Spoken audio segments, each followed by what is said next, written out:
Hi everyone, I'm Jiang from the University of St. Andrews. Today I'm going to present our work, Realizations as Intermediate Representations for Human Activity Recognition. Ambient binary event-driven sensor is useful for many human activity recognition applications. These non-image sensors are privacy-preserving, unobtrusive, inexpensive, and easy to deploy in scenarios that require detection of simple activities such as going to sleep and leaving the house. Moreover, accurate and practical human activity recognition can enable life-critical applications such as health monitoring and ambient-assisted living. Various recent algorithms, such as deep neural networks, can learn complex correlations between low-level sensor data and high-level human activities, and have excellent performance on classification and recognition tasks, especially on image data. However, regardless of sensing technologies, accurately classify activities with sufficient granularity to enable complex applications remains a challenge for non-image-based human activity recognition. So, some existing works transform raw input sensor data into representations that are learnable through CNNs. For example, an early data-driven approach treats each dimension of an accelerometer signals as a channel of an RGB image to capture local dependencies of sensor signals, and extract scale-invariant sensor features by using CNN to infer human activities. However, the data collected from binary sensors is different from regularly sampled sensor data, such as acceleration and orientation from wearable sensors. Basically, there are two types of representations for binary sensor. The binary representations only record whether a sensor is activated during a certain interval, while numerical representations record the number of times or the ratio of time that each sensor is activated during the interval.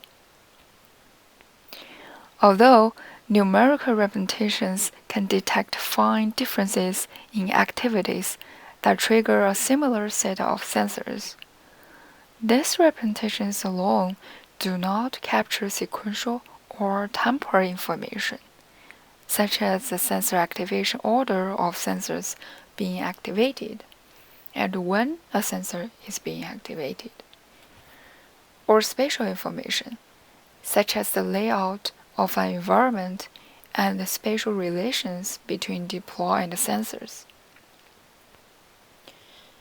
Researchers have attempted to encode this kind of information in feature representations, while our goal is to find intuitive ways to integrate temporal and spatial information to improve activity recognition.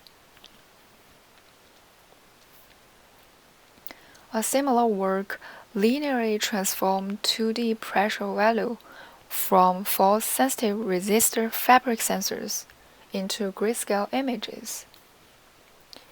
And they used the knowledge from CNNs pre-trained on image data for the pressure sensor data to better identify users from their footsteps. However, the method is task-specific and cannot be generalized into other types of sensor data. So, inspired by this work, we first linearly transform the numerical representation of binary sensor record to the intensity of the image pixel, and each of the pixel is a corresponding sensor location in 2D image. Then we take it further by using visual mapping techniques from the realization field, and iteratively develop a series of 4 realization types. After this step, we apply vision-based neural network to learn sensor features directly on these encoded realizations. So next, I will dive into more details on how we design the sensor data visualization. Usually, position in the 2D plane ranks top in list of visual channels ordered by efficiency and accuracy. Therefore, all our mappings match the position of sensors to the location of visual elements in the 2D visualizations. This is also a mapping that is understandable by human observers. More specifically, we encode the sensor activation to color intensity in image by calculating the activation ratio. And the circle radius of the dot in the image encodes the number of times for visiting each sensors. We also encode sequences of sensor events by drawing with wearable traces. Here are the examples of leave home and enter home almost activate the same set of sensors, but generally at very different times during a day. As encoded with different colors here, that corresponds to the time of the day. We also add gray shadings of room areas where at least one sensor is activated, because some activities happened in the same place but has different trace pattern. After data visualization, we input the visual encoded image to a convolutional neural network. Our designed CNN is composed of 3 2D convolutional layers with a softmax classification layer. The objective of VLAIR is to help increase classification accuracy. And we propose our method can able to recognize infrequent activities and also distinguish users and activities in common areas, and then can enable better activity recognition through temporal information. We evaluate our method on tour dataset from the CASAS project from Washington State University and report F1 score for performance comparison. For baseline methods, we test the realizations against classic feature-based machine learning approaches. We consider 3 alternatives for the input of baseline methods. The first is the raw sensor data representation, which contains activation intensity for each sensor in each interval, and the raw sensor data with time and location representations, which contains additional spatial and temporal information.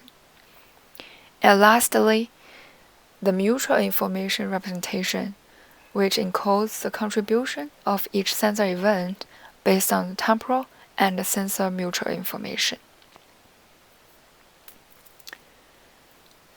Comparing the best VLAIR variant and the baseline, VLAIR approaches shows the best overall F1 score. Here in this bar plots, activities are ordered from left to right in order of frequency of training examples in the dataset. As we can see, it is clear that the benefit of our method comes mostly from recognition the least frequent activities. Moreover, CNN trained with different VLAIR mappings shows that the richest visualization is the most accurate ahead of all other variants. A further look at the per-class result. Time-encoded trace images achieve the second-best accuracy in more than half of the activities. This demonstrates that the temporal information enables better activity recognition. Moreover, for R1 male preparation, the trace images achieve better accuracy than their activation intensity image. While for R2 male preparation, the activation intensity images has a higher F1 score than their counterpart trace images. Here the encoded example images intuitively show some different visual features in terms of colors, dots, and wet wearable traces. So we can say the result is possibly because these two users have different cooking styles. It also demonstrates our method can distinguish users and activities in common areas.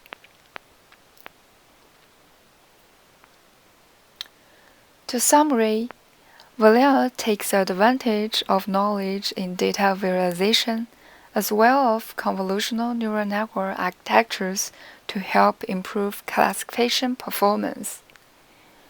And it has significantly improved micro F1 score for infrequent activities. In addition, VLAIR's intermediate visual representations provide an additional point of access to the intricacies of the data and the model, which relates to the explainability. This is particularly important in pervasive health applications.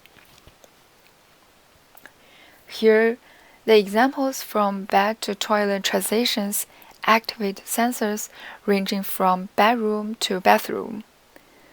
This kind of rich spatial relations is clearly visible in the encoded VLAIR images, so the designers of HAR deployments can use understanding of their own visual system as a proxy to understand the classifier. Also, this additional understanding might help designers to choose better locations and type of sensors to be deployed. Moreover, the images themselves can provide designers with valuable insights on why a certain activity is not being recognized. For example, the recognition performance for bath and personal hygiene is poor, and it might be because the difference of activation, spatial and temporal information is less between them, as shown in the encoded image. In short, the explainability is an important issue in current machine learning and could be a very promising future work to extend VLAIR approach. That concludes my presentation. Please contact me if you have any questions or interested in our work. Thank you.